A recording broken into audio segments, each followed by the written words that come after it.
Dukung oleh Menangkan 5 tiket nonton langsung Indonesia di Amerika. Dukung Indonesia mengukir sejarah baru. Polisi selidiki dugaan pembunuhan perempuan yang jasadnya ditemukan dengan tangan terborgol di Ciasuk, Banten.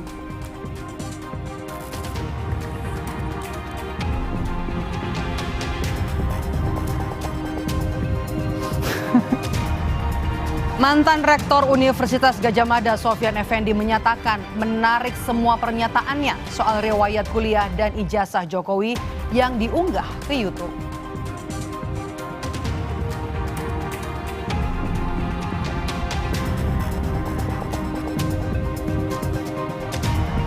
Ketua Umum PSSI Erick Thohir memberi sinyal nama pengganti pemain depan timnas Ole Romene yang mengalami cedera parah. Nama Rafael Struijk dan Ragnar Orantmangun adalah dua di antara pemain yang bisa gantikan Ole di kualifikasi Piala Dunia putaran 4 Oktober mendatang.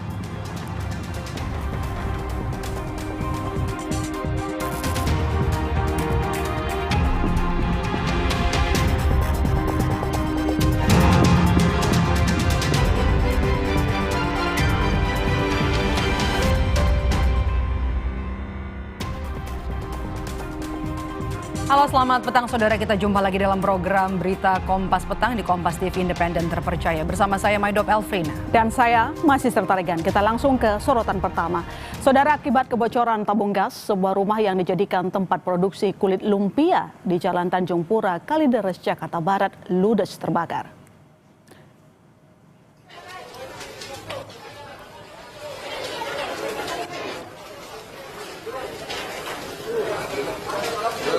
Api berkobar dari atap salah satu rumah warga yang dijadikan tempat produksi kulit lumpia di Jalan Tanjung Pura, Kalideres, Jakarta Barat, ludes terbakar. Warga yang panik langsung melapor tim damkar sektor Kalideres. Sambil menunggu tim damkar, warga beramai-ramai memadamkan api dengan peralatan seadanya.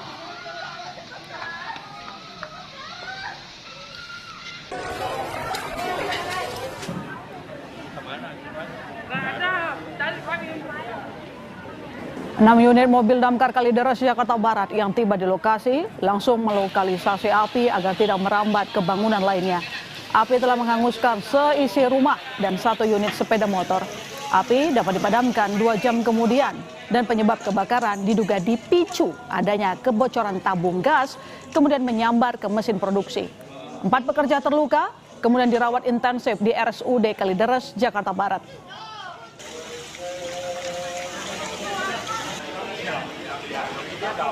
Yang disewakan untuk produksi kulit lumpia.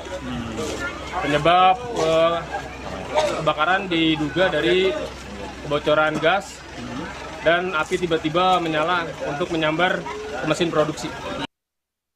Ke berita lainnya, saudara, warga dikejutkan dengan penemuan sesosok jasad perempuan dengan tangan terborgol dan membusuk di semak-semak kampung Kecamatan Cisau, Kabupaten Tangerang.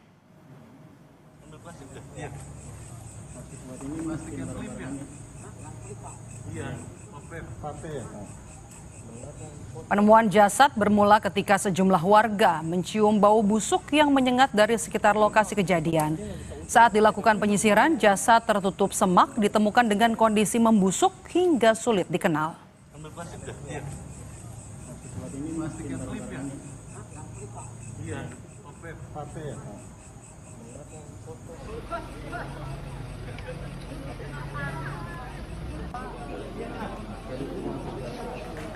Saat dilakukan pemeriksaan terhadap jasad tanpa identitas ini, didapati tangan korban dalam keadaan terborgol.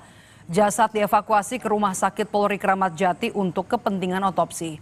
Sementara kasus ini kini ditangani Resmob Ditreskrimum Polda Metro Jaya.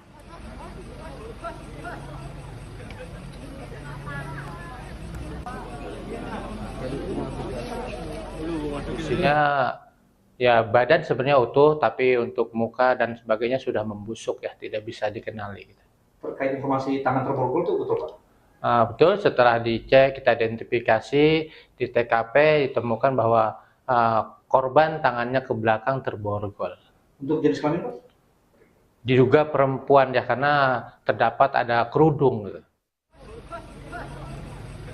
Informasi terbaru dari kasus penemuan jasad perempuan terborgol, kita temui jurnalis Kompas TV ada Benediktus Aditya dan juga juru kamera Andika Ahadiat di Mapolda Metro Jaya. Bene, selamat petang. Informasi terbaru apa dari kasus penemuan jasad perempuan terborgol ini?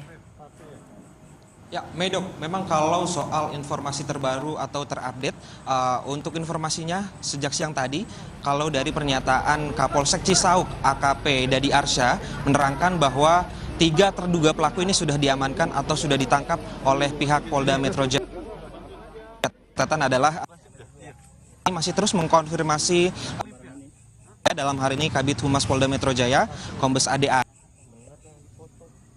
Duga pelaku ini sudah diamankan pihak Resmob dari Polda Metro Jaya. Dan untuk terkait hal tersebut memang juga masih didalami terkait dengan ketiga terduga pelaku. Yang juga menjadi pertanyaan adalah memang Medop soal motif pembunuhan ini sendiri. Memang ketika ditemukan pada saat hari Rabu 16 Juli yang lalu, memang ditemukan oleh seorang warga begitu ya di daerah Desa Cibogo, Cisauk, Kabupaten Tangerang, di mana ketika itu memang warga mencium bau busuk dari arah belakang rumah, tepatnya di area semak-semak, dan ketika ditelusuri memang terdapat sesosok jenazah yang ditemukan tewas sehingga memang langsung melaporkan kejadian tersebut ke Polsek Cis, dan informasinya pada saat yang sama juga langsung dilakukan olah TKP. Nah, dari hasil olah TKP dan juga kejadian tersebut memang didapati bahwa ketika korban ditemukan ini tangannya terborgol begitu ya, Medop, dan juga ditemukan bahwa korban jenazahnya ditutupi dengan jas hujan berwarna merah muda dan juga kerudung berwarna ungu. Ini juga yang menjadi poin bagi pihak kepolisian begitu ya, soal borgol, dan memang hingga saat ini informasinya masih dilakukan identifikasi lanjutan untuk korban, karena memang ketika kondisi jenazah korban ini sulit untuk diketahui atau diidentifikasi, sehingga memang pihak kepolisian langsung membawa jenazah Rumah Sakit RS Polri Kramat Jati untuk dilakukan identifikasi lanjutan. Dan memang sampai saat ini kami masih kasus ini. Begitu, Medok. Baik, terima kasih. Laporan Anda jurnalis Kompas TV Benediktus Aditya dan juga juru kamera Andika Ahadiat langsung dari Polda Metro Jaya. Kita ke berita lain, Saudara. Balai Taman Nasional Gunung Rinjani menutup sementara jalur pendakian dari Pelawangan Sembalun menuju Danau Segara Anak. Penutupan dilakukan menyusul 3 insiden jatuhnya pendaki WNA di jalur tersebut dalam rentang waktu kurang dari sebulan setelah tewasnya pendaki Brasil Juliana Marins. Imbas kecelakaan pendaki, Balai Taman Nasional Gunung Rinjani menutup aktivitas pendakian di jalur Pelawangan Sembalun menuju Danau Segara Anak. Mereka juga menutup layanan pembelian tiket pendakian melalui aplikasi iRinjani melalui 16 Juli 2025 hingga waktu yang belum ditentukan. Penutupan dilakukan menyusul 3 insiden jatuhnya pendaki WNA di jalur tersebut dalam rentang waktu kurang dari sebulan setelah tewasnya pendaki Brasil Juliana Marins. Untuk pendaki yang sudah membeli tiket bisa tetap melakukan pendakian ke puncak, namun tak bisa turun ke Danau Segara Anak. Pada hari ini mulai ditutup ya? Ya, sudah tutup hari Sampai ini. ke berapa hari? Kita nunggu juga informasi selanjutnya. Booking online-nya ditutup dari hari ini? Iya, hari ini tutup. Dari kemarin kita sudah ini. Untuk close-nya itu apa? Untuk kuotanya. Ya. Kita lihat beberapa kasus terjadi, kan banyak terjadi di Pelawangan ke Danau. Nah, ini kita coba dalam waktu dekat ini, mungkin besok, mungkin kami sudah mulai bekerja, ya, nanti menghindari kecelakaan berikutnya.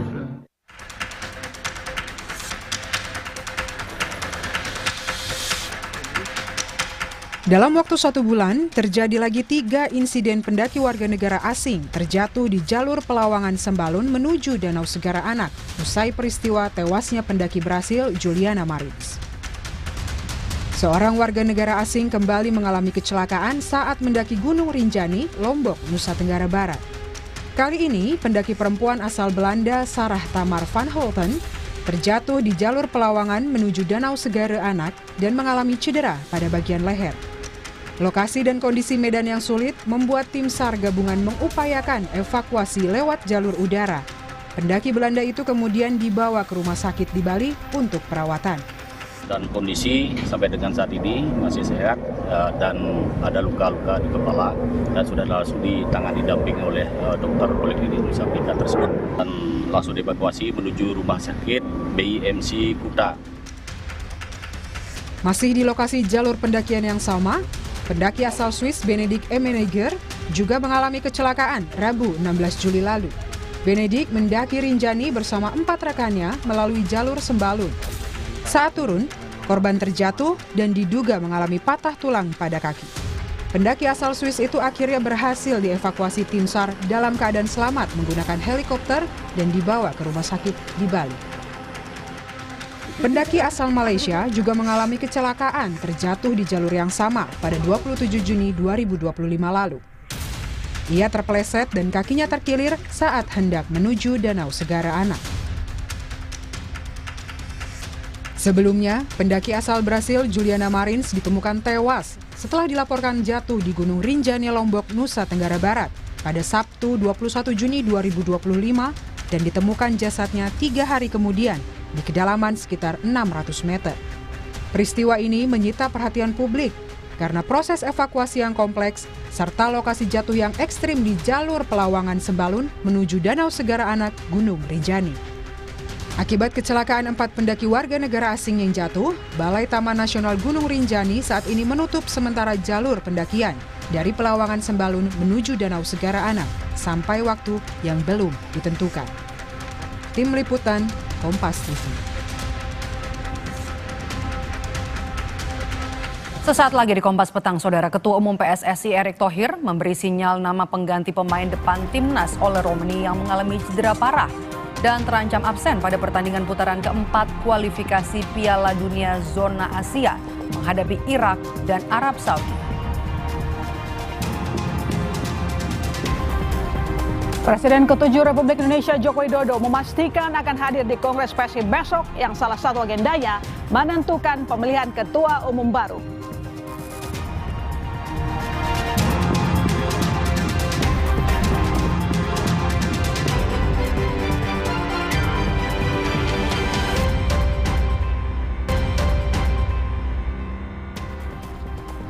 Anda kembali menyaksikan Kompas Petang. Saudara, Ketua Umum PSSI Erick Thohir memberi sinyal nama pengganti pemain depan Timnas Ole Romeni yang mengalami cedera parah dan terancam absen pada pertandingan putaran keempat kualifikasi Piala Dunia Zona Asia menghadapi Irak dan Arab Saudi.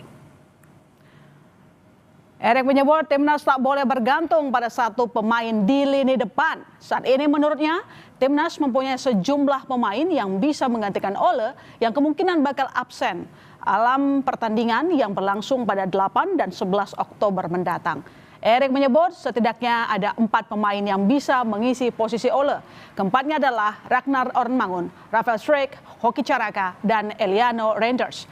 Terkait kondisi Ole, Erick mengatakan saat ini pemain depan Oxford tersebut masih menjalani pemulihan di Belanda.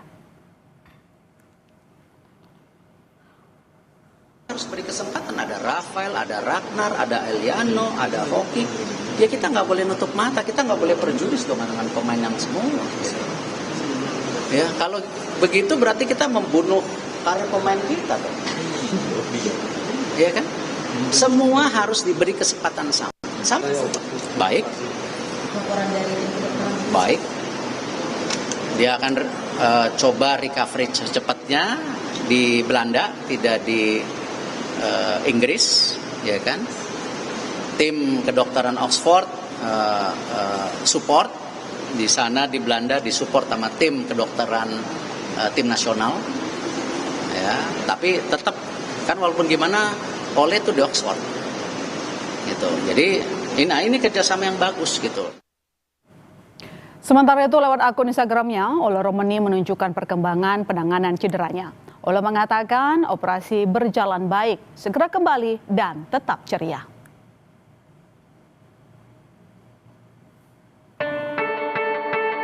Kabar buruk menimpa Timnas Indonesia menjelang putaran 4 kualifikasi Piala Dunia 2026 Zona Asia. Pemain 25 tahun kelahiran Belanda kemungkinan besar akan absen pada pertandingan kualifikasi Piala Dunia Ronde 4 Zona Asia menghadapi Arab Saudi dan Irak Oktober mendatang. Ole juga otomatis absen pada pertandingan FIFA Matchday pada bulan September menghadapi Lebanon dan Kuwait di Surabaya.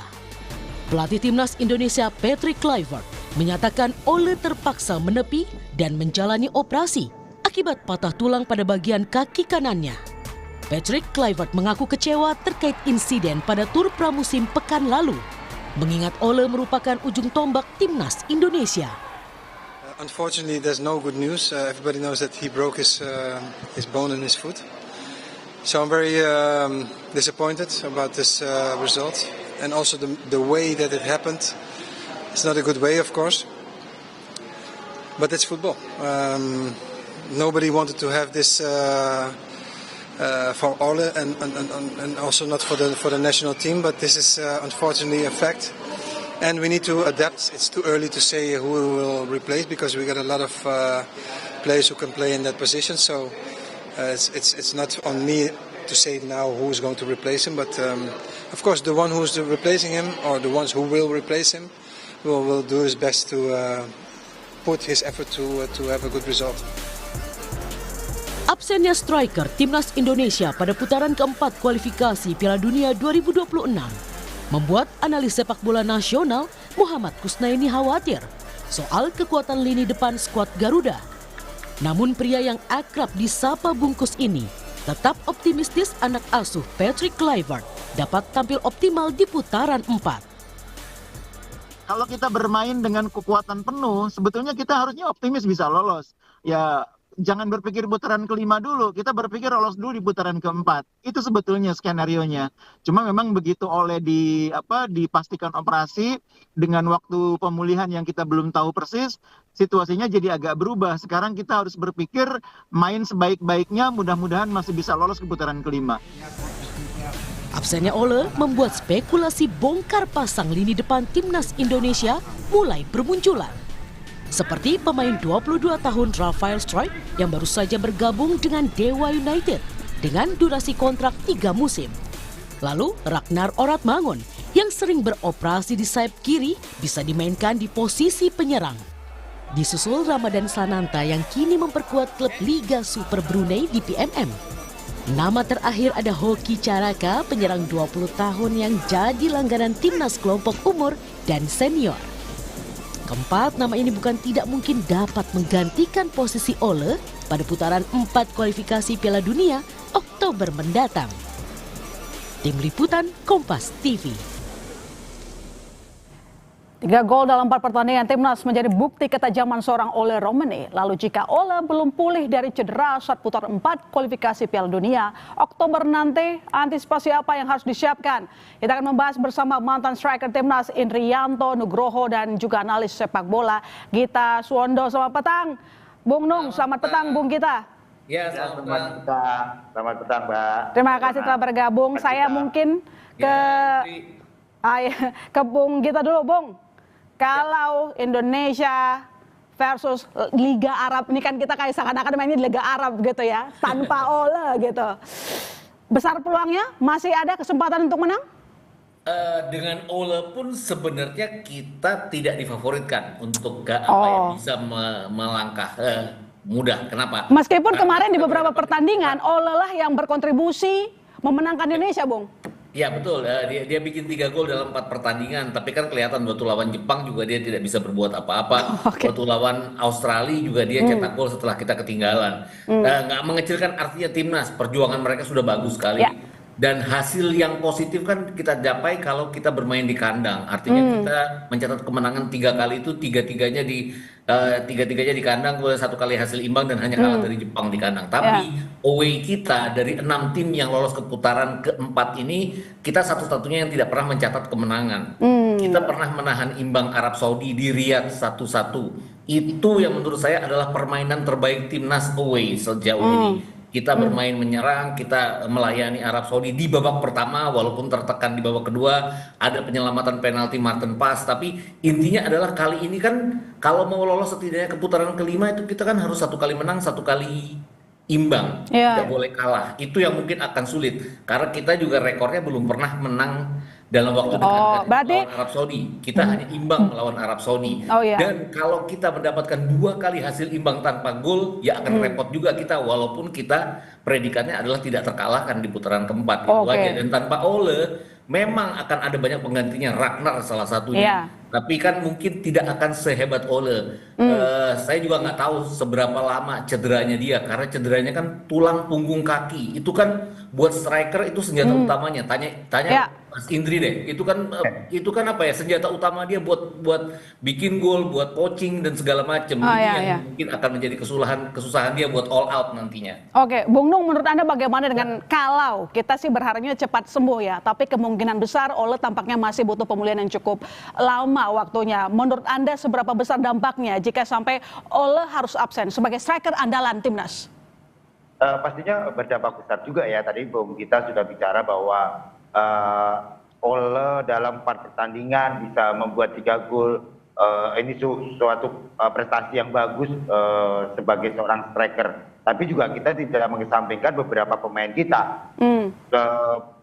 Striker kita juga sebenarnya mampu ya, seperti Ragnar Bangorada, terus ada Rafael Strijk juga pernah melakukan hal melawan Korea waktu itu dengan gol-golnya. Dan kita juga tidak sebenarnya ada beberapa pemain, opsi-opsi pemain lokal kita, Hoki Caraka, Sananta, terus Bagaskara, tapi mereka belum mendapatkan jam terbang. Jadi ya saya berharap Ole lebih cepat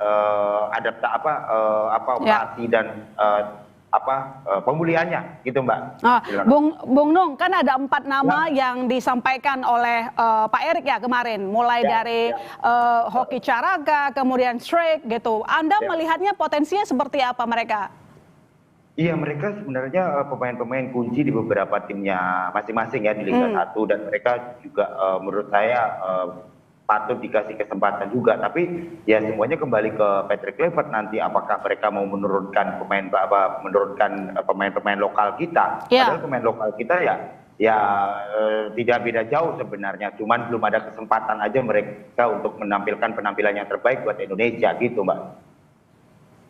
Oke, Mbak. Bung Gita, dari nama-nama yang disampaikan oleh Pak Erik, salah satunya adalah yang bahkan tidak dipanggil oleh Kluivert saat bertanding, Hoki Caraka. Tapi kemudian dia disampaikan bisa menjadi peluang striker pengganti dari Ole. Menurut Anda kira-kira sudah tepat nama-nama yang disampaikan oleh Erik, atau Anda punya nama lain yang bisa membawa kemenangan untuk timnas? Kalau melihat keseluruhannya Hoki Caraka iya, dan sekarang kan dia main di AFF Under-23 ya. Belum main sama sekali lawan Brunei kemarin. Layak dicoba sebenarnya. Ada 2 pertandingan lawan Filipina dan lawan Malaysia. Artinya dia bisa secara bergantian bermain dengan James Raven nantinya di sini. Kemudian dilihat nanti September nanti kan Ole sudah pasti tidak main. Nah, ini kan kesempatan bagi Ragnar atau Strijk atau Hoki Caraka atau bahkan Eliano Reinders untuk bisa mengisi posisi di depan. Reinders kan juga pernah berperan sebagai seorang striker pada saat kita mengalahkan Bahrain ya. Ada satu peluang yang dia buang dari passing yang dilakukan oleh Ricky Kabuaya saat itu. Jadi untuk penempatan posisi dia oke. Penyelesaian mungkin tidak sebaik Ole lakukan dalam beberapa pertandingan terakhir. Ragnar, kalau saya nggak tahu, saya nggak dengar kabar terakhir dari Ragnar. Dia kan absen bulan Juni karena terkena virus ya. Nah, virusnya apa yang kita belum tahu. Kalau dia sehat, rasa-rasanya akan dia yang akan di depan, karena ini peluang dia juga membuktikan bahwa dia bisa cetak gol dari sayap kiri maupun dari tengah sama baiknya.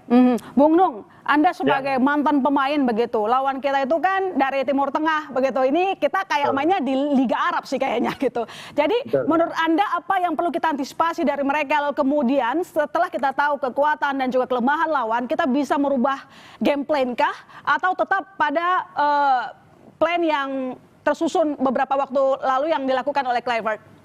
Ya pasti game plan akan sedikit berubah dengan tidak adanya Ole. Jadi pasti akan berubah, apakah kita nanti dengan 2 striker 4-4-2 atau mungkin melakukan pergantian yang tadi sudah Bung kita bilang bahwa ada Orat Mangun, tapi Orat Mangun juga lagi sedikit ada masalah juga. Terus ada sebenarnya Eliano Reinders ini perlu dikasih kesempatan juga. Ini pemain, menurut saya pemain juga punya potensi. Dan menurut Anda Kluivert belum memberikan kesempatan yang banyak kepada Eliano? Betul, itu yang harus dikasih kesempatan kepada Eliano. Sebenarnya pemain ini menurut saya juga punya kualitas. Di samping yang tadi dibilang ada Hoki Caraka juga gitu. Jadi ya mungkin tinggal nanti lawan Libanon, terus lawan di uji coba, mereka bisa dicoba nanti sebelum ada pertandingan resmi nantinya, dan kita menunggu pemulihan dari Ole sendiri, Mbak Yon. Apakah termasuk pemain lokal kita juga bisa kita unggulkan menurut Anda sejauh ini dari mental, taktis bermain? Pastinya bisa. Pemain-pemain kita juga punya mental kok. Mereka Siapa kira-kira Bung Nung? Ya mungkin salah satunya Hoki, terus ada Samanta, ada Bagaskara juga. Patut dikasih kesempatan untuk bermain kesempatan untuk bermain di timnas. Bung Gita, bagaimana cara kita memaksimalkan waktu hingga Oktober untuk membentuk striker andalan, dan mungkin kita belum tahu siapa yang nanti jadi unggulan, tapi kan sudah ada daftar nama yang disampaikan oleh Erick Thohir. Ya, rasa-rasanya ya kita harus maksimalkan di depan karena kekurangan kita di situ. Pertahanan kita oke. Kita buktikan melawan Arab Saudi kan kita sudah 2 kali main, kita 1 kali hasil imbang, 1 kali kita menahan imbang mereka di kandang sendiri. Mungkin PR-nya adalah menghadapi Irak ya. Kita 3 kali kalah. Secara mental mungkin akan berpengaruh, tapi itu yang harus kita patahkan. Kita kan punya uji coba lawan Lebanon, lawan Kuwait yang walaupun kualitasnya di bawah mereka, tapi kan ini kesempatan bagi mereka. Tadi ada satu nama juga yang saya lupa, udah disebut sama Indri belum? Udah tadi, Septian Bagaskara. Ini kan pemain waktu di Dewa United, saya pikir ini tandukannya dari luar kotak penalti itu luar biasa. Saya ingat Indri waktu muda lah dulu. Gitu. Saya pikir kenapa nggak dicoba, tapi dicobanya kan harus di bulan September pada saat uji coba. Nggak langsung di bulan Oktober, karena ini kesempatan bagi mereka. Mumpung tidak ada Ole sendiri yang akan tidak main di September, karena saya yakin kalau ada Ole pasti Ole yang akan dipasang untuk waktu yang cukup lama dalam 90 menit itu, yang tidak akan mencoba pemain-pemain lain untuk di depan. Dan sekarang tidak ada Ole, ini kesempatan bagi mereka untuk bergantian dicoba dalam 2 pertandingan. Ya, kita lihat juga ketajaman Kluivert memilih striker andalan nanti ya, kalau memang benar Ole tidak bisa bertanding Oktober nanti. Terima kasih Bung Gita, terima kasih Mas Nung telah bergabung di Kompas Petang. Usai jeda, Saudara, Kompas Petang kembali dengan informasi Presiden ke-7 Republik Indonesia, Joko Widodo memastikan akan menghadiri Kongres PSI besok yang salah satu agendanya menentukan pemilihan Ketua Umum baru. Simak juga perbincangannya di Kompas Petang sesaat lagi.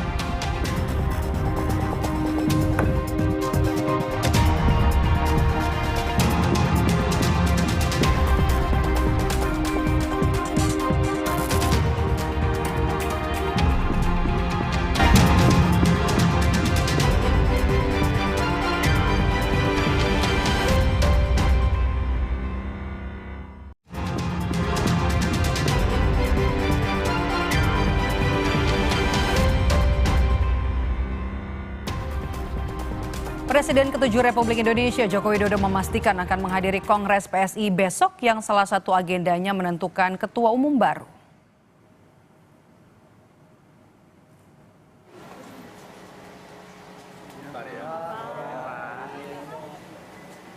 Jokowi menyebut dirinya akan hadir untuk mengisi materi dalam Kongres Perdana PSI yang akan diselenggarakan di Solo, Jawa Tengah 19 Juli hingga 20 Juli.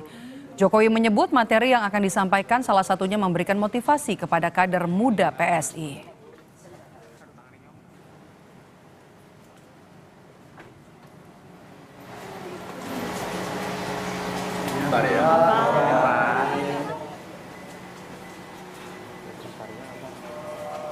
Saya hanya ingin memberikan motivasi biar yang muda-muda ini memiliki semangat yang baik dalam berpolitik untuk negara, dalam berpolitik untuk rakyat. Saya kira apa yang saya sampaikan nanti hanya motivasi aja.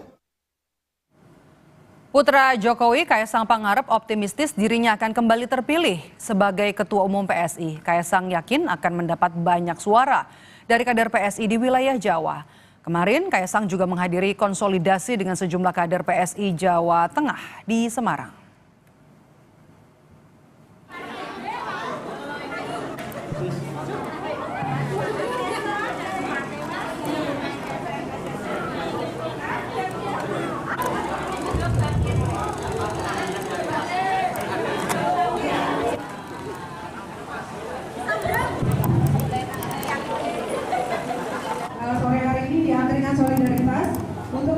Jawa Tengah adalah basis suara ini harus kami solidkan supaya suaranya bulat semuanya 100% ke saya. Walaupun 100% itu tidak mungkin, tapi setidaknya saya bisa mendapatkan suara sebanyak mungkin. Harus optimis. Semua calon ketua umum optimisme menang. Mas, terkait di provinsi lain gimana, Mas? Kenapa? Peluang di provinsi lain, terutama di Pulau Jawa, di luar Jawa Tengah. Di luar Jawa Tengah, alhamdulillah semuanya solid juga untuk mendukung saya. Gajah. Iya, baru logonya. Presiden ke-7 Joko Widodo mengenakan jaket bergambar gajah pemberian dari kader Partai Solidaritas Indonesia yang bertamu ke kediamannya Solo, Jawa Tengah. Pelaksana tugas Ketua Umum PSI Andi Budiman menyebut Jokowi sebagai role model politik kader PSI. Namun, Andi Budiman tidak menegaskan soal status bergabungnya Jokowi ke PSI. Jadi sebagai role model tentu ini adalah sebuah bentuk ekspresi penghormatan kami kepada Presiden ke-7 Republik Indonesia, Bapak Jokowi, yang kita tahu punya jasa begitu besar kepada negeri ini. Nanti akan menjadi pembina di PSI, Pak. Betul itu, Pak, untuk masuk ke PSI gitu, Pak. Nantikan saja bagaimana prosesnya, tapi sekali lagi di politik itu ada banyak ya Mas ya, opsi-opsinya ya. Ada yang di depan panggung, ada yang di belakang layar dan lain sebagainya. Nanti mari kita lihat dalam perjalanan waktu. Direktur Eksekutif Lingkar Madani Ray Rangkuti menilai Joko Widodo tetap membutuhkan kendaraan politik karena saat ini sejumlah teman politiknya meninggalkannya. Ray Rangkuti melihat saat ini tak ada partai politik koalisi pemerintahannya dulu yang membelanya saat Jokowi dan keluarganya diterpa sejumlah isu. Mengatakan ada semacam serangan politik terhadap saya gitu ya, menurunkan kredibilitas saya macam-macam ya, karena itu tadi, karena serangan yang kelihatan bertubi-tubi sistematis gitu ya, dan seperti nggak putus-putusnya nih. Kita juga nggak tahu nanti setelah ini apalagi gitu ya.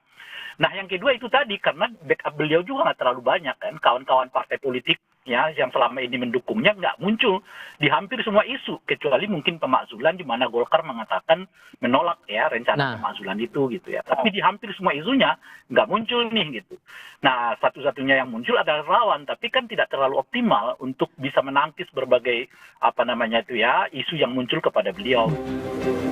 Jokowi menegaskan dirinya akan menghadiri Kongres Perdana PSI di Kota Solo pada 19 hingga 20 Juli. Namun Jokowi terakhir kali menyebut akan mempertimbangkan untuk bergabung dalam struktur kepengurusan PSI. Tim Liputan Kompas TV. Presiden ke-7 Republik Indonesia Joko Widodo tidak pernah membantah namun mempertimbangkan soal isu bergabungnya ke PSI. Lantas benarkah PSI menjadi pilihan Jokowi untuk bersandar dan menghadapi serangan dari isu-isu politik yang disebut telah merusak reputasinya? Kita bahas bersama dengan Direktur Eksekutif Parameter Politik Adi Praitno. Selamat petang Mas Adi dengan Maidop. Anda melihat konfirmasi Jokowi untuk hadir di Kongres PSI besok, apakah karena Jokowi butuh PSI karena saat ini kemudian kehilangan kawan parpolnya, atau justru PSI yang butuh Jokowi? Ya saya kira dua-duanya saling membutuhkan sebenarnya. Karena kalau kita mau jujur sebenarnya, satu-satunya partai politik yang selalu tegak lurus membela Jokowi dari dulu hingga saat ini adalah PSI. Dan per hari ini kita juga tahu bahwa imam besar politik PSI itu hanyalah Jokowi dan bukan ke yang lain. Dan pada saat yang bersamaan tentu Pak Jokowi sebagai sosok yang pernah menjadi presiden 2 periode di Indonesia pastilah membutuhkan kendaraan politik. Oleh karena itu wajar kalau kemudian PSI itu dikait-kaitkan dengan Jokowi karena sangat kelihatan sekali gestur tubuh, kenyamanan, kemudian termasuk juga kehangatan bagaimana Jokowi itu hanya dengan PSI. Sementara partai-partai yang lain sepertinya sudah mulai asik bagaimana menikmati kekuasaan politik yang hari ini sudah menjadi bagian dari koalisi pemerintah. Jadi kalau mau jujur sebenarnya antara Jokowi dengan PSI ini sangat mutual interesting, saling membutuhkan dan saling menguntungkan. Jadi bagi saya apakah Jokowi akan bergabung dengan PSI ini soal teknis saja sebenarnya, karena secara prinsip, karena secara politik ya saya kira memang rupa PSI hari ini adalah rupa Jokowi. Orkestrasi politik PSI hari ini adalah orkestrasi politik dari Jokowi, makanya tidak mengherankan konon logo PSI yang akan berubah, itu kan juga semua sangat kelihatan sekali rasa Jokowi. Jadi Anda melihat saat ini partai yang tegak lurus, selalu tegak lurus, konsisten tegak lurus kepada Jokowi hanya PSI. Kemudian kan Jokowi kan juga sudah pernah bilang ya, kalau reputasinya ini sedang diserang, apakah kemudian PSI jadi pelarian Jokowi, dan apa yang mau dilakukan Jokowi dengan PSI? PSI ini kan nggak punya kursi di parlemen. Ya saya kira kalau memang betul ya, misalnya Pak Jokowi bergabung dengan PSI, saya kira secara kelembagaan, secara kepartaian, PSI akan total memberikan dukungan politik terkait dengan keinginan-keinginan politik Jokowi di masa-masa yang akan datang.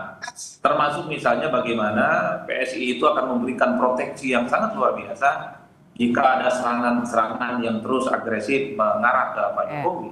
Itulah yang saya kira pentingnya partai politik, karena dia terlembaga, karena dia cukup masif dan memiliki jejaring-jejaring yang cukup solid. Bagi saya per hari ini, PSI adalah partai politik yang paling Jokowi, adalah partai politik yang selalu memberikan waktu, tenaga, dan pikirannya itu dengan Jokowi dan bukan dengan partai yang lainnya.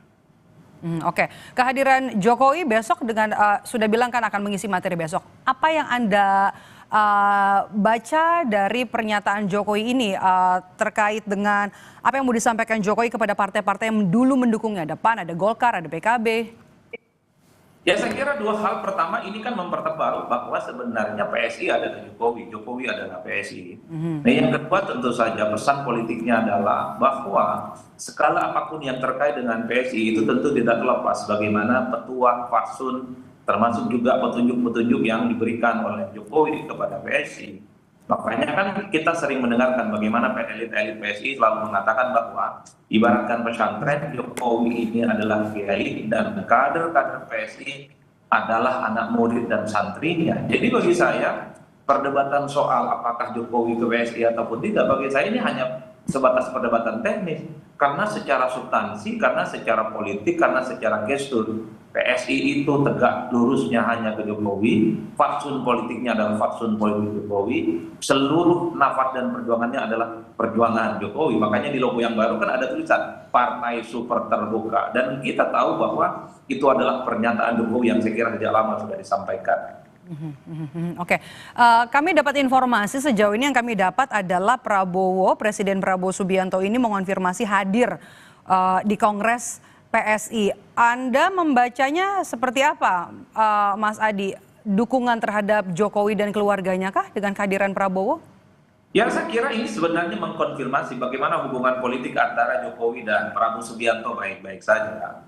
Kalau tidak baik-baik saja mungkin tidak akan bisa bertemu dalam satu forum yang cukup istimewa. Dan yang kedua tentu saja PSI itu adalah partai politik yang saya kira di pemilu 2024 juga memberikan dukungan secara total kepada Prabowo, pasang badan ketika begitu banyak kritik dan serangan-serangan mengarah kepada Prabowo dan Gibran.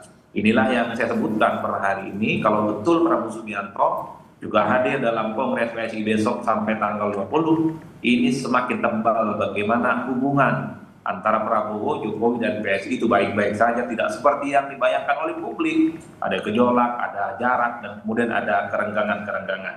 Itulah yang kemudian akan menepis secara realitas politik. Prabowo dan Jokowi memang sepertinya agak sulit untuk dibentur-benturkan apalagi dipisahkan.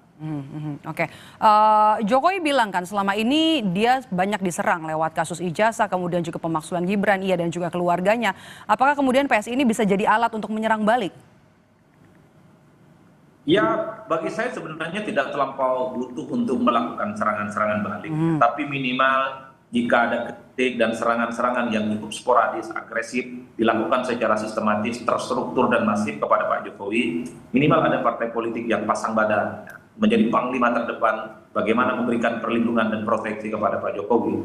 Karena tentu ini menurut saya jauh lebih elegan secara konstitusional dan secara institusional tentu saja. Bagaimana ada partai politik secara sah dan secara normal memberikan dukungan politik kepada Pak Jokowi.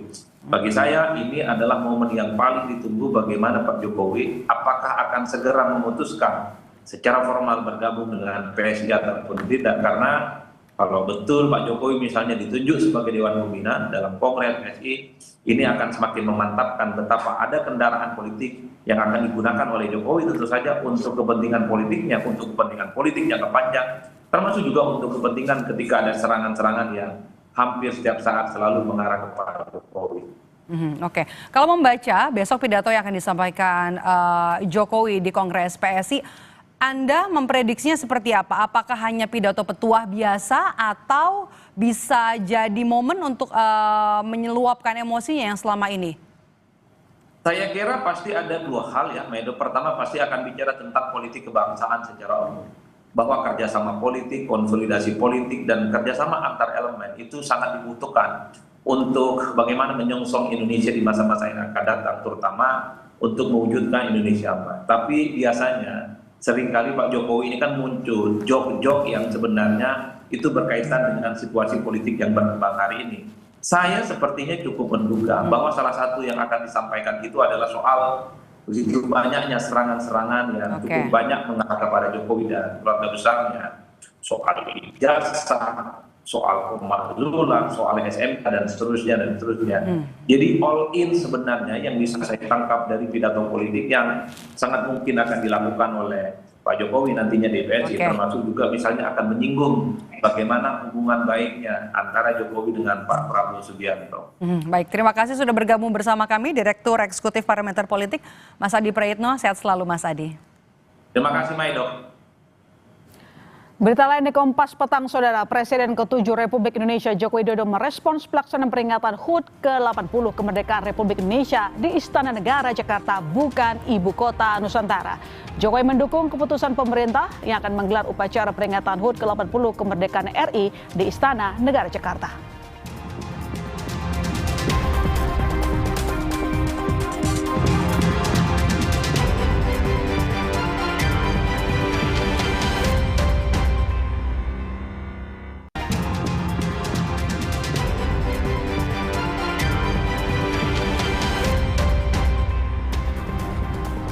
Maidop Elfrina dan juga My Sister Tarigan masih bersama Anda di Kompas Petang, Saudara. Upacara Hari Ulang Tahun Kemerdekaan Republik Indonesia tahun ini akan dipusatkan di daerah khusus Ibu Kota Jakarta, tidak seperti tahun lalu, digelar di 2 tempat di Jakarta dan di Ibu Kota Nusantara, Penajam Pasir Utara, Kalimantan Timur. Kepastian peringatan HUT ke-80 RI digelar di Jakarta, bukan di IKN, disampaikan langsung oleh Kepala Kantor Komunikasi Kepresidenan atau Presidential Communication Office atau PCO, Hasan Nasbi. Dan menurut Hasan, sejauh ini belum ada perubahan terkait lokasi pelaksanaan HUT ke-80 RI karena sampai saat ini belum ada arahan khusus dari Presiden Prabowo Subianto untuk memindahkan lokasi upacara HUT RI ke IKN. Semua persiapan hanya diarahkan ke Jakarta.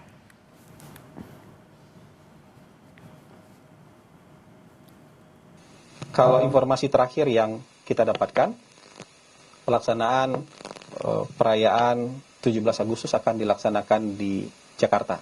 Panitianya sudah dibentuk. Ya, panitianya sudah dibentuk oleh Menteri Sekretaris Negara, sudah ada, dan PCO juga menjadi bagian dari panitia itu. Presiden ke-7 Republik Indonesia Joko Widodo merespons soal pelaksanaan peringatan HUT ke-80 kemerdekaan Republik Indonesia di Istana Negara Jakarta, bukan di Ibu Kota Nusantara. Jokowi mendukung keputusan pemerintah yang akan menggelar upacara peringatan HUT ke-80 kemerdekaan RI di Istana Negara Jakarta. Jokowi menyebut keputusan pemerintah ini pasti sudah dipertimbangkan dengan baik.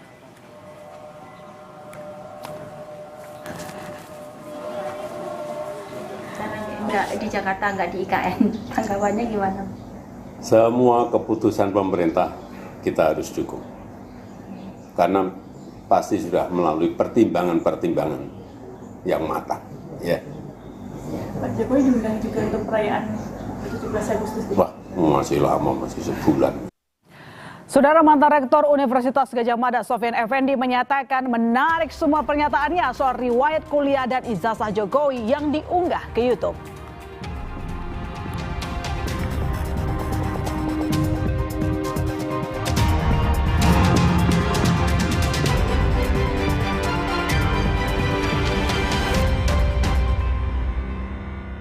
Kan 5 tiket nonton langsung Indonesia di Pentas Dunia 2026 Amerika. Pemenang akan segera dipilih. Jangan sampai ketinggalan. Segera beli 5 bungkus kopi luwak apa saja. Upload ke sosial media, tag @kopiluwakofficial. Dukung Indonesia mengukir sejarah baru. Menangkan 5 tiket nonton langsung Indonesia di Pentas Dunia 2026 Amerika. Beli 5 bungkus kopi luwak limited edition, foto 5 kemasan dan struk asli. Upload ke sosial media, tag @kopiluwakofficial. Dukung Indonesia mengukir sejarah baru.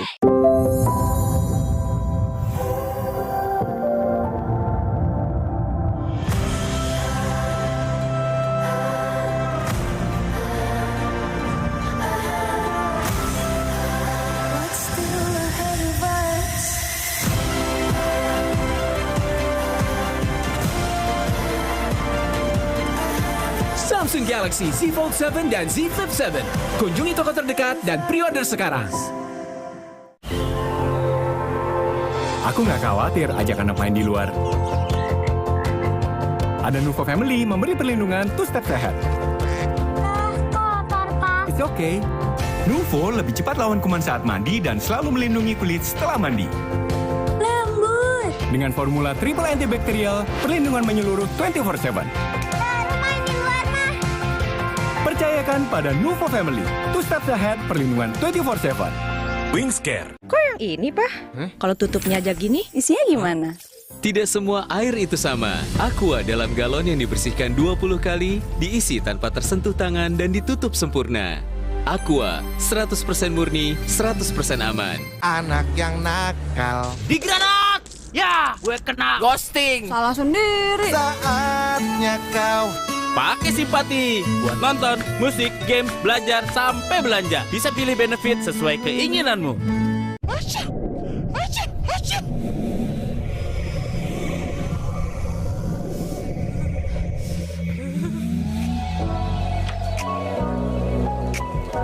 Ultra Flu. Flu reda, lega rasanya.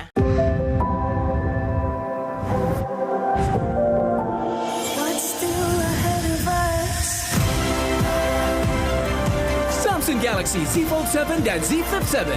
Kunjungi toko terdekat dan pre-order sekarang. Tidak semua air itu aqua. Yang dipilih dari sumber air di gunung terlindungi, disaring bertahun-tahun oleh lapisan bebatuan, dan kaya akan mineral alami yang seimbang. Sehingga aqua terasa dingin tanpa didinginkan.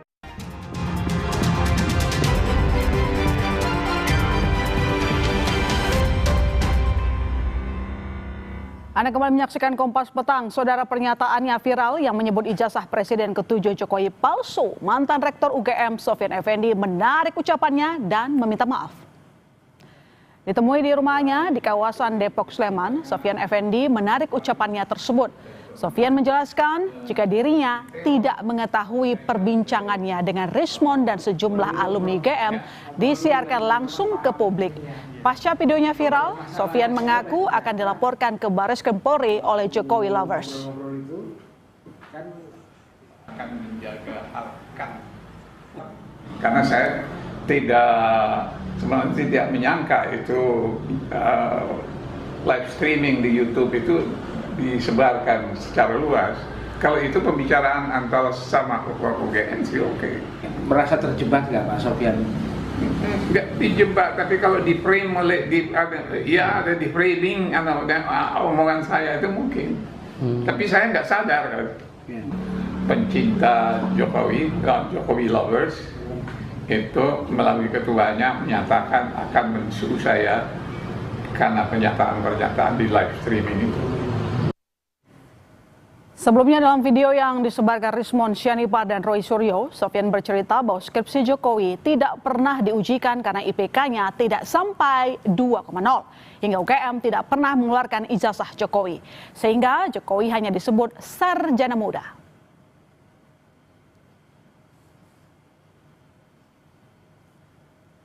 Dalam surat tertanggal 17 Juli 2025, Sofyan menegaskan pernyataan Rektor UGM Ova Emilia pada 11 Oktober 2022 tentang ijazah Jokowi sudah sesuai dengan bukti-bukti yang tersedia di universitas. Sehubungan dengan itu, saya menarik semua pernyataan saya di dalam video tersebut dan memohon agar wawancara dalam kanal YouTube tersebut ditarik dari peredaran. Saya mohon maaf setulus-tulusnya kepada semua pihak yang saya sebutkan pada wawancara tersebut.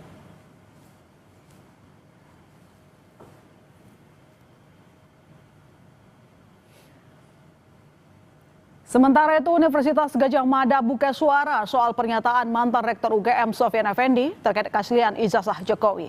Wakil Rektor UGM Aris Sujito mengatakan, UGM sebagai institusi pendidikan sudah menjelaskan secara proporsional terkait ijazah Jokowi.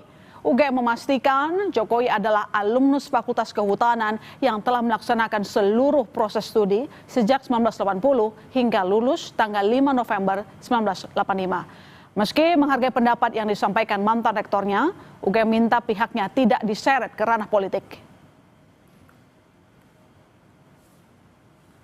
Saya kira UGM itu sebagai institusi akademik dan dia sudah menjelaskan secara proporsional. Dan apa yang kita lakukan selama ini adalah bagian dari tanggung jawab akademik. Dan itu proporsional.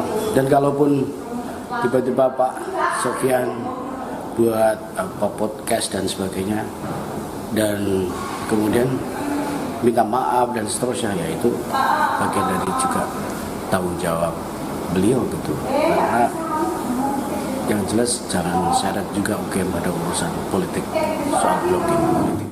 Setelah video pernyataan mantan rektor bahwa UGM tak pernah mengeluarkan ijazah untuk Jokowi dicabut, kini upaya pembuktian Rismon CS tentang dugaan ijazah palsu Jokowi dipertanyakan. Akankah ditariknya ucapan Profesor Sofyan Effendi itu akan menyeret Rismon pada dugaan penghasutan dan pencemaran nama baik Jokowi?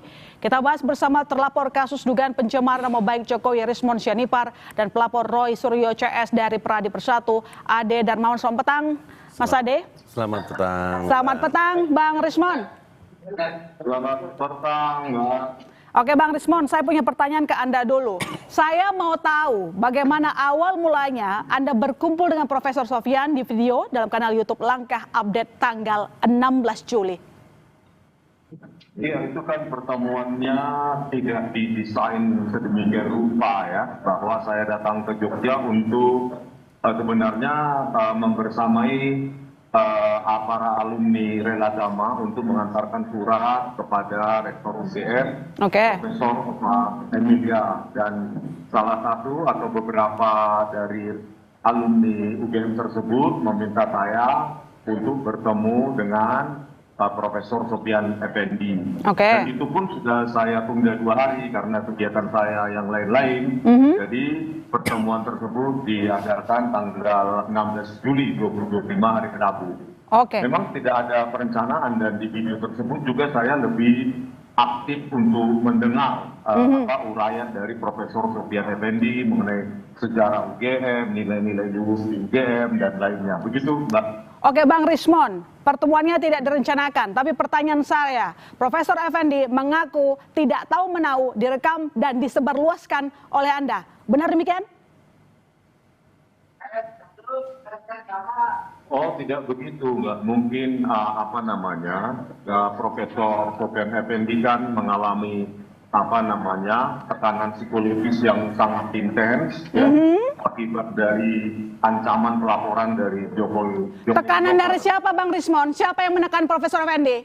Ini hati-hati. Kan ada ancaman ya, akan dilaporkan ke Barreskrim oleh Jokowi Lovers. Jadi saya pikir kita tetap menghargai, mengapresiasi statement, keterangan-keterangan dari Profesor Sofyan Effendi yang kita orang luar, ya bukan orang luar UGM, itu tidak bisa mendapatkan keterangan-keterangan tersebut karena keterangan dari Profesor Sofyan Effendi itu sangat penting karena didapatkan dari internal UGM dan profesor-profesor yang pernah mengabdi. Baik. Berarti menurut Anda klarifikasi dari Profesor Effendi dikeluarkan ke publik karena ketakutan mendapat ancaman dan tekanan. Mas Ade, benarkah demikian ada tekanan katanya? Ini saya perlu sampaikan kepada pemirsa Kompas TV ya, bahwa memang seperti Bang Rismon ini kan hampir melakukan tur ke daerah-daerah, tur untuk mencari alat bukti.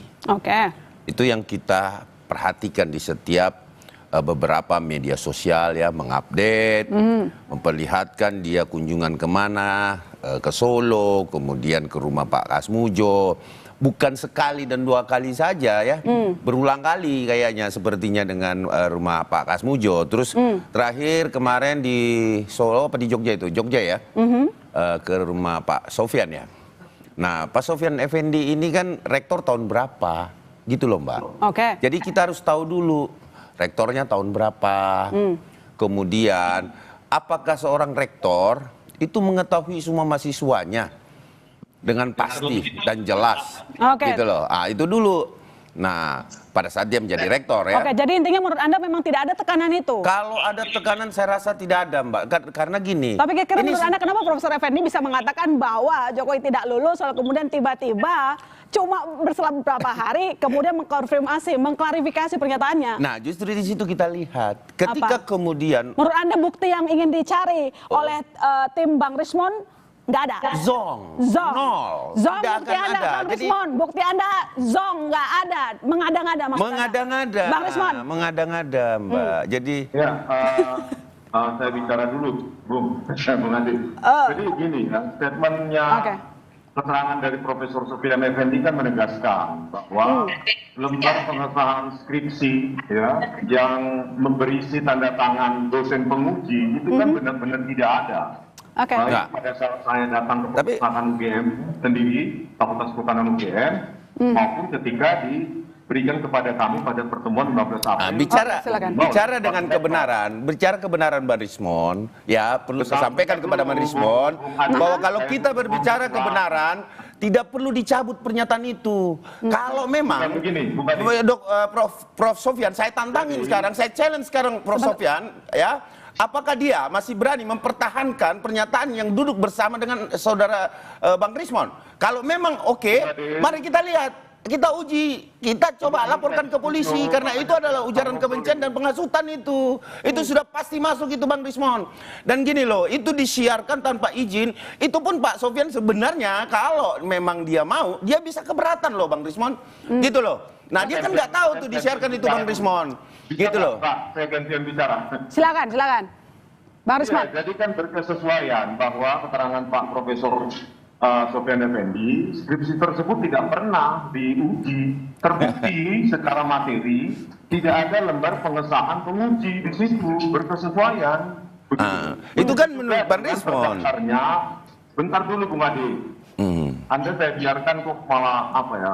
Iya, enggak. Jadi kita bicara kebenaran Bang Rismon. Ada keterangan juga dari Profesor Sofyan Effendi bahwa terdaftar sebagai sarjana muda dan di Universitas Gadjah Mada itu memang ada 4 semester ya seleksi. Kalau di IPK di bawah 2 sesuai dengan keterangan Pak Joko Widodo itu di UI itu kan memang tidak lulus begitu tuh. Artinya depo. Jadi memang semua kan berkesesuaian dan Bung Ade tolong jangan mengancam-ancam rektor kami. Ya, kami tidak mengancam rektor saudara, tetapi kita challenge. Kalau memang, kalau ini kebenaran Bang Rismon, kalau kita berbicara kebenaran Bang Rismon, tidak ada ancaman di situ. Kalau memang benar, ya ini Bang Rismon, kalau memang benar bahwa Pak Sofyan Effendi mengetahui semua dan bisa mengadakan bukti-bukti itu, baik saksi-saksi dan lain sebagainya, kenapa takut? Nggak usah dicabut. Kita coba adukan ke polisi. Oke. Gitu loh. Jadi Bang Rismon, sebenarnya kita kembali ke pertanyaan awal saya tadi. Sebenarnya Prof Effendi itu tahu tidak direkam dan tahu tidak bahwa akan Anda sebarluaskan? Oh iya, Bang. Oke, tahu. Sangat tahu karena tapi pernyataannya berbeda. Yang ada di situ kan bukan hanya saya saja, ada alumni UGM juga 2 orang di sebelah kiri. Itu kan salah 2 orang dari Rela Gama, jadi mereka bisa mengatakan yang sesungguhnya. Tetapi kan kita harus mengapresiasi bahwa Profesor Sofyan Effendi ini sudah berusia 80 tahun. Ketika mendengar ada ancaman akan dilaporkan ke Barreskrim, kita harus paham bahwa profesor ini kan pemikir ya, penulis buku, pemikir. Tidak mungkin ya seorang profesor dalam 1 kali 24 jam itu mengubah pembicaraannya kalau tidak ada sesuatu. Jadi Bang Rismon memang punya saksi-saksi bahwa saat itu Prof Effendi tahu direkam, tahu akan disebarluaskan. Punya ya Bang? Iya, ada 2 orang yang ada di dalam video, ada 5-7 orang di belakang kamera. Oke, Mas Ade. Saya pikir kita harus tunggu saja dulu Profesor Sopyan Effendi untuk menemukan waktunya, menenangkan dirinya, sehingga nanti bisa mengatakan yang sesungguhnya, begitu. Oke, Mas Ade, sampai sekarang kita bergeser ke penetapan tersangka di kasus update Polda, sudah ada belum ya? Ini saat ini tadi itu untuk pelapor dari kita. Itu kami sudah memberikan keterangan 2 sampai 3 orang. Tadi udah selesai memberikan keterangan, tapi kalau ditanyakan bahwa kapan penetapan tersangka, saya rasa itu pada saat mungkin biasanya yang terjadi itu pada saat pemeriksaan dari telapor, kemudian nanti naik status. Saya rasa sedikit lagi sih, karena kita masih ada 8 atau 9. Oh, 8 atau 9. Kalau begitu saya bertanya yang lain deh. Kalau begitu, ini kan kita lihat kemarin rilis UGM, menyatakan, saya bacakan ya, Mas. Kami menyayangkan pihak-pihak yang telah menggiring beliau untuk menyampaikan opini yang keliru dan tidak berdasar. Apakah ini bisa dikenai pidana penghasutan? Bisa. Karena begini, korban penghasutannya, walaupun itu berlangsung penghasutan itu hanya beberapa jam, tetapi faktanya terhasut. Gini loh, bahwa ketika saya melihat Prof. Effendi menyatakan itu di satu kanal di YouTube ya, itu dia menyampaikan beberapa jam setelah itu ya, itu kemudian ada pencabutan. Nah, kita lihat range, karena peristiwa terjadinya penghasutan itu hanya beberapa jam terjadi, dan itu bisa saja kalau memang ada niat-niat teman-teman untuk melakukan pelaporan lagi terkait penghasutan ini bisa dengan bukti yang ada. Tetapi yang membuat kami sayangkan adalah Bang Rismon tidak berhenti untuk melibatkan orang lain di sini. Maksud saya, Bang Rismon ikuti proses hukum. Saya sangat yakin betul ketika seorang Rismon Sianipar tidak bersalah, tidak mungkin dilakukan penahanan atau tidak mungkin menjadikan tersangka. Itu yang saya, jadi jangan terlalu prematur, terlalu maju, terlalu takut. Apa sih yang ditakutkan, atau benar salah dalam penelitian Roy Suryo, ataukah Bang Rismon juga terhasut oleh Roy Suryo? Itu persoalannya, gitu loh. Ya kan? Atau Bang Rismon yang menghasut Roy Suryo? Ini kan kita harus lihat nih. Nah, pembuktian sangat mudah nanti di pengadilan. Ada kesaksian itu yang akan dipisah-pisah mereka. Nah, kita lihat dari mana nih? Misalkan sumbernya dari Bang Rismon duluan. Nanti tunjuk-tunjukan tuh. Nah, kita lihat aja nanti. Buktinya gitu loh. Bang Rismon, dengan pencabutan pernyataan Prof. Effendi, apakah ini menghilangkan salah satu bukti utama Anda? Oh, ini cuma bukti pendukung ya, berdasarkan kajian bukti pendukung dan berkesesuaian dengan keterangan Profesor Sopyan Effendi. Dan Bung Ade, kami tidak takut ya, jangan menggiring bahwa kami takut. Kami mematuhi panggilan ataupun undangan klarifikasi Polda Metro Jaya. Dan saya telah melaporkan Joko Widodo atas dugaan penyebaran berita bohong terkait keterangan Pak Kasmujo. Jadi Pak Jokowi juga harus tunduk dan patuh pada undang-undang dan peraturan hukum di bawahnya. Dan saya juga berencana akan melaporkan Joko Widodo atas penyebaran berita bohong terkait jurusan teknologi kayu di UGM yang tidak pernah ada. Dan saya juga akan melaporkan dugaan instruksi palsu di Polda DIY. Ketiga laporan itu akan saya lakukan. Nah, itu silakan. Itu langkah hukum, Bang. Jokowi harus mengikuti peraturan perundang-undangan yang berlaku. Oh iya, itu pasti. Bang Rismon.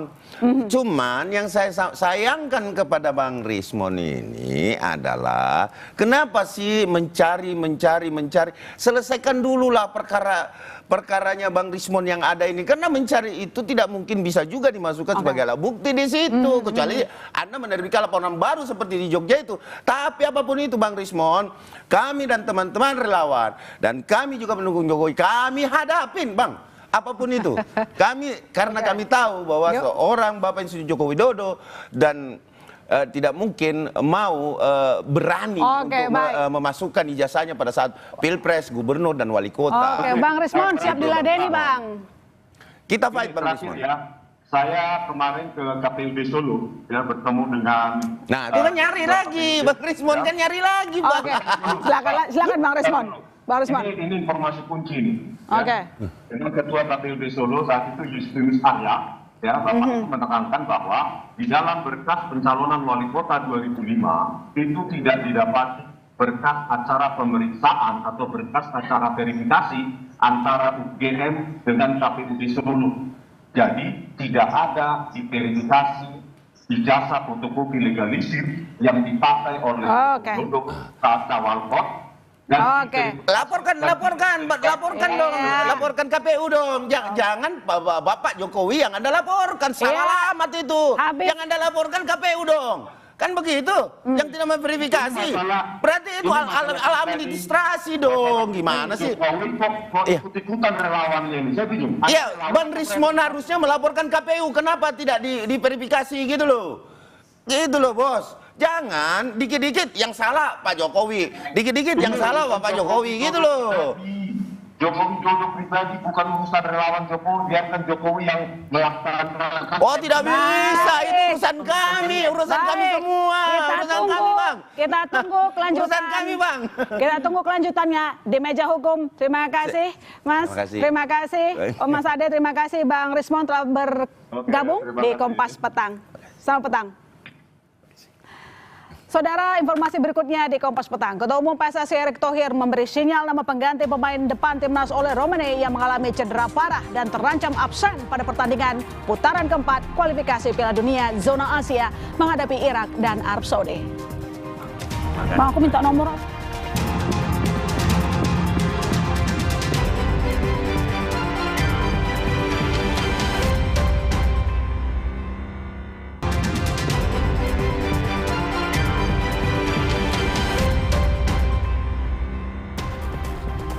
Ketua Umum PSSI Erick Thohir memberi sinyal nama pengganti pemain depan timnas Ole Romane yang mengalami cedera parah dan terancam absen pada pertandingan putaran keempat kualifikasi Piala Dunia zona Asia menghadapi Irak dan Arab Saudi. Erick menyebut timnas tak boleh bergantung pada satu pemain di lini depan. Saat ini menurutnya timnas mempunyai sejumlah nama pemain yang bisa menggantikan Ole yang kemungkinan bakal absen dalam pertandingan yang berlangsung pada 8 dan 11 Oktober nanti. Erick menyebut setidaknya ada 4 pemain yang bisa mengisi posisi Ole. Keempatnya adalah Ragnar Oratmangun, Rafael Struijk, Hoki Caraka dan juga Eliano Reinders. Terkait kondisi Ole, Erick mengatakan saat ini pemain depan Oxford tersebut masih menjalani pemulihan di Belanda.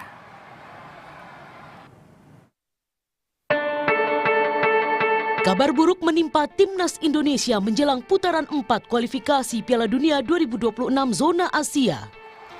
Pemain 25 tahun kelahiran Belanda kemungkinan besar akan absen pada pertandingan kualifikasi Piala Dunia ronde 4 zona Asia menghadapi Arab Saudi dan Irak Oktober mendatang. Ole juga otomatis absen pada pertandingan FIFA Matchday pada bulan September menghadapi Lebanon dan Kuwait di Surabaya. Pelatih timnas Indonesia Patrick Kluivert menyatakan Ole terpaksa menepi dan menjalani operasi akibat patah tulang pada bagian kaki kanannya. Patrick Kluivert mengaku kecewa terkait insiden pada tur pramusim pekan lalu, mengingat Ole merupakan ujung tombak timnas Indonesia. Unfortunately, there's no good news. Everybody knows that he broke his bone in his foot. So I'm very disappointed about this result. And also the way that it happened. It's not a good way, of course, but it's football. Nobody wanted to have this for Ole and also not for the national team, but this is unfortunately a fact. And we need to adapt. It's too early to say who will replace because we got a lot of players who can play in that position. So it's not on me to say now who's going to replace him, but of course the one who's replacing him or the ones who will replace him will do his best to put his effort to have a good result. Absennya striker timnas Indonesia pada putaran keempat kualifikasi Piala Dunia 2026 membuat analis sepak bola nasional Muhammad Kusnaini khawatir soal kekuatan lini depan skuad Garuda.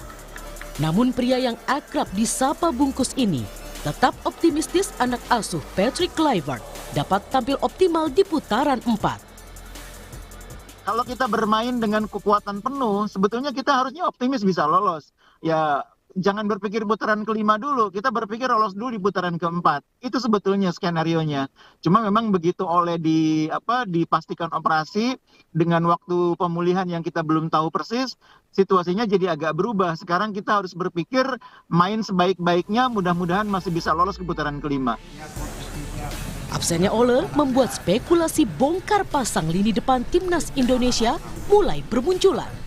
Seperti pemain 22 tahun Rafael Struijk yang baru saja bergabung dengan Dewa United dengan durasi kontrak 3 musim. Lalu Ragnar Oratmangun yang sering beroperasi di sayap kiri bisa dimainkan di posisi penyerang. Disusul Ramadan Sananta yang kini memperkuat klub Liga Super Brunei di PMM. Nama terakhir ada Hoki Caraka, penyerang 20 tahun yang jadi langganan timnas kelompok umur dan senior. Keempat nama ini bukan tidak mungkin dapat menggantikan posisi Ole pada putaran 4 kualifikasi Piala Dunia Oktober mendatang. Tim Liputan Kompas TV. Pesta rakyat makan gratis sebagai rangkaian pernikahan Wakil Bupati Garut yang menikah dengan anak sulung Gubernur Jawa Tengah, Deddy Mulyadi, berujung petaka. 3 orang dinyatakan tewas.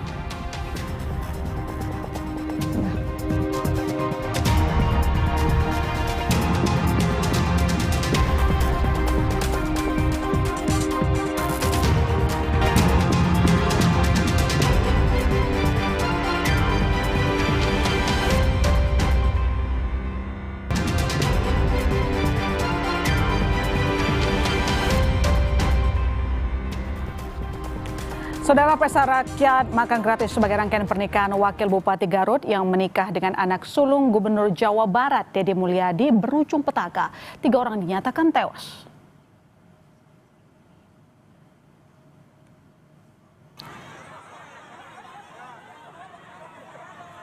Kericuhan tak terhindarkan karena ribuan warga telah menunggu lama dan berdesakan untuk masuk ke halaman pendopo untuk mendapat makanan gratis.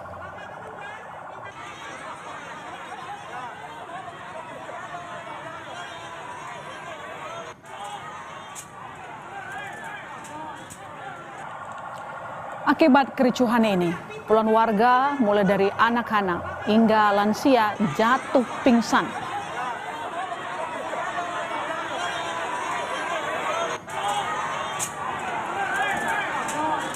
Bahkan 3 orang lainnya dinyatakan meninggal dunia. 2 diantaranya warga sipil, yakni seorang ibu dan anak gadis berusia 8 tahun, juga 1 anggota polisi yang sedang melakukan pengamanan.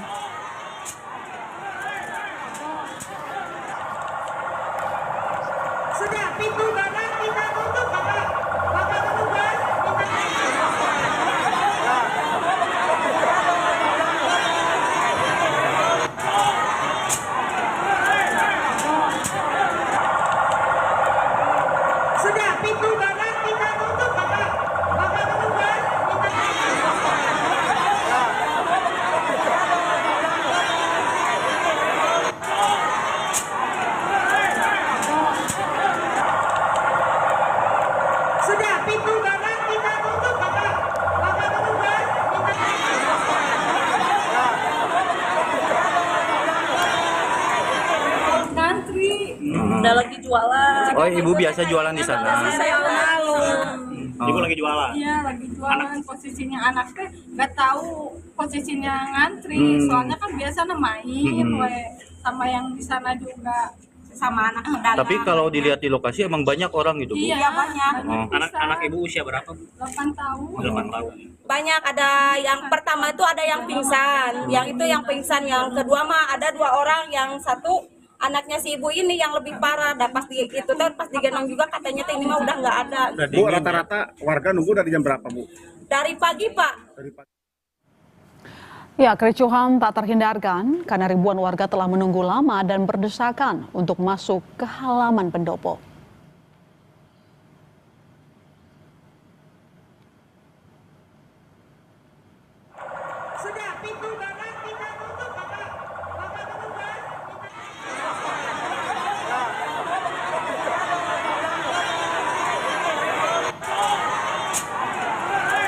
Mereka berdesakan untuk masuk ke halaman pendopo demi mendapatkan makanan gratis.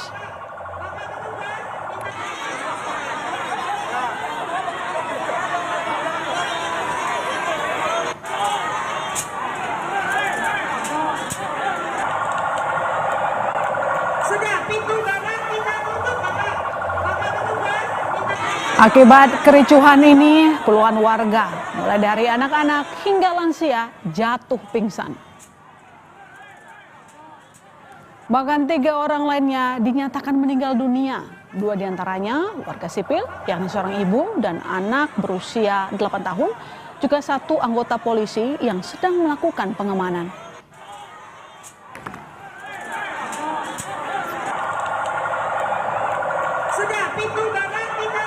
Kami tutup Kompas Petang hari ini. Terima kasih sudah menonton. Saya Maidop Elfrina. Dan saya Mahasiswa Tarigan. Tetap saksikan Kompas TV, independen, terpercaya. Sampai jumpa.